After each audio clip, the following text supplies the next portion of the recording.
Saudara-saudari yang terkasih, selamat tahun baru saya sampaikan kepada Anda semua.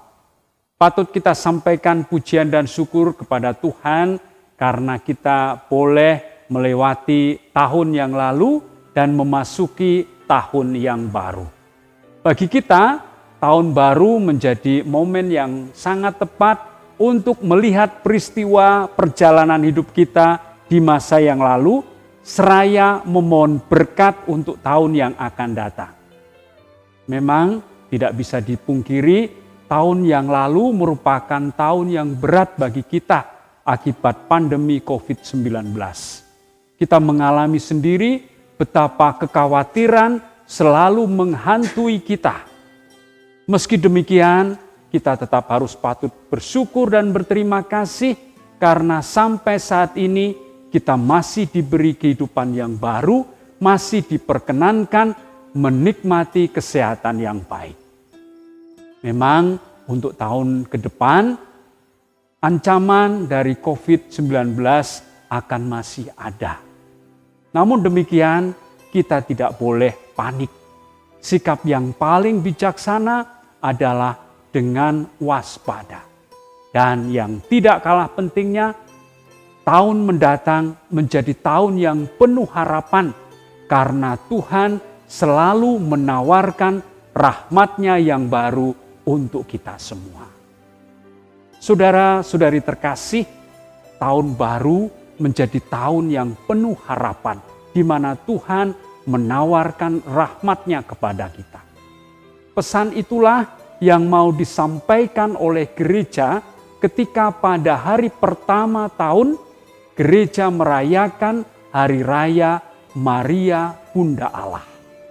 Gereja mengakui bahwa Maria adalah seorang ibu yang menjadikan Sang Ilahi itu lahir bagi dunia.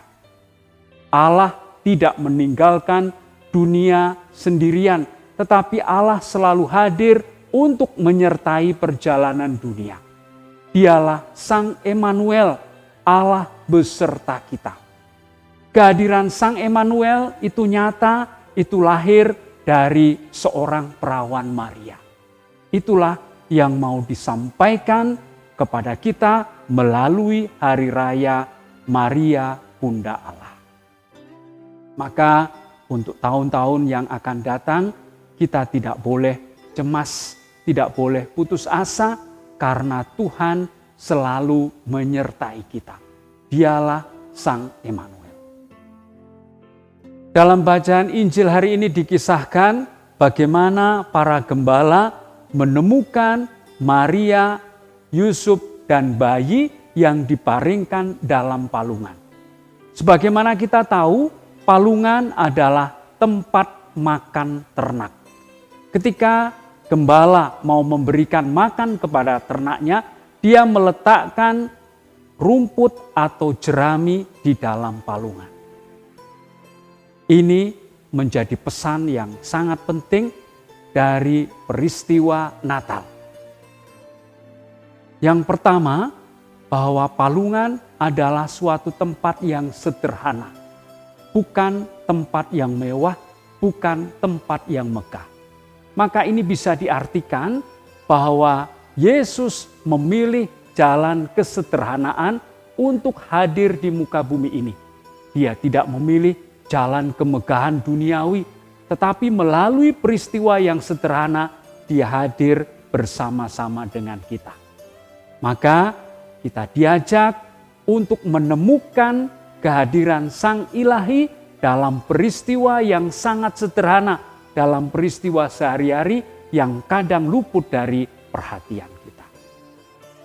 Lalu Yesus dibaringkan di dalam palungan. Ini juga punya arti bahwa dia siap untuk menjadi santapan. Seperti halnya rumput atau jerami yang diam, yang siap disantap oleh kawanan ternak. Begitupun Yesus menjadikan dirinya sebagai santapan yang siap untuk disantap oleh kita manusia. Maka ini juga bisa diartikan sebagai peristiwa Ekaristi. Yesus memberikan dirinya sebagai santapan bagi keselamatan kita. Maka bayi yang hadir dalam palungan bisa diartikan sebagai kehadiran Allah dalam peristiwa yang sederhana dan kehadiran Allah dalam Ekaristi. Saudara-saudari terkasih, sebelum pergi ke Betlehem, para gembala mengajak satu sama lain dengan berseru, "Mari kita pergi ke Betlehem untuk melihat apa yang telah dikatakan Tuhan kepada kita." Betlehem adalah suatu tempat yang pasti. Betlehem ada dalam peta dunia. Dia adalah tempat yang bisa kita jangkau. Betlehem bukan sesuatu yang imajiner, yang tidak bisa ditemukan. Maka Betlehem dalam artian ini bisa diartikan sebagai orang-orang tertentu yang bisa kita jumpai setiap hari atau peristiwa sehari-hari yang selalu kita alami.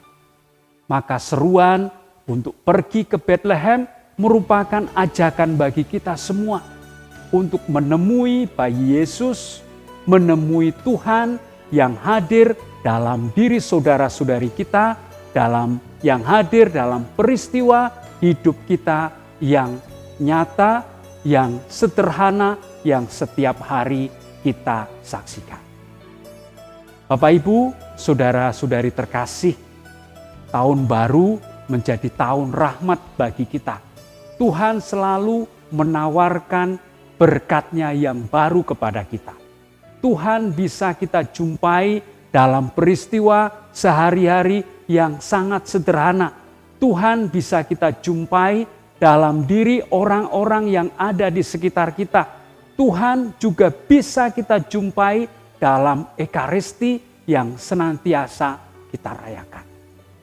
Maka kita tidak boleh kehilangan kesempatan untuk menemui Tuhan dalam peristiwa sehari-hari.